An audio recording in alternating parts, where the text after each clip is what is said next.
जेव्हा जेव्हा आपल्या एक्झाम असतात ना, तेव्हा तेव्हा आपल्या नको त्या गोष्टींमधला इंटरेस्ट वाढायला लागतो. जसं की माझा एक्झाम चालू असताना इंटरेस्ट वाढतो तो म्हणजे घरातली कामं करायला, जेवण बनवायला आणि बाकीच्या पण 17 गोष्टींमध्ये इंटरेस्ट वाढत असतो. म्हणजे जेव्हा मी निवांत बसलेले असते, तेव्हा मला अजिबात वाटत नाही की मी घरचं काम करावं, काय करावं, अजिबात नाही. पण जेव्हा एक्झाम चालू असतात ना, तेव्हा मग मला सगळं दिसत असतं. नवीन-नवीन रेसिपी सुचतात, हे ट्राय करू, ते ट्राय करू, सगळं वाटत असतं. पण तरी सुद्धा मी जास्त काही केलं नाही, कारण मला खरंच सिरियसली अभ्यास करायचा होता. म्हणून मी काल पण अभ्यास केला आणि आज पण मी मस्तपैकी अभ्यास करत बसलेली आणि मी दिवसभर अभ्यास केला. बऱ्यापैकी माझा अभ्यास पण झालेला. त्यानंतर ना मग मला जरा चटपटीत खायची तलब झाली आणि मी तर तुम्हाला आधीच सांगितलं एक्झाम चालू असल्यावर मला सगळ्यात मधला इंटरेस्ट वाढतो. तसंच मग मला जेवण बनवायला जरा मूड आलेला आज.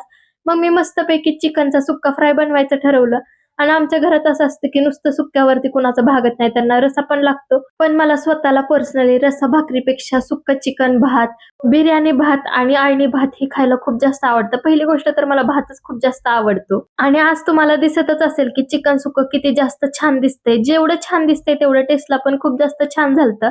बाकी आपण भेटूया उद्याच्या व्लॉगमध्ये.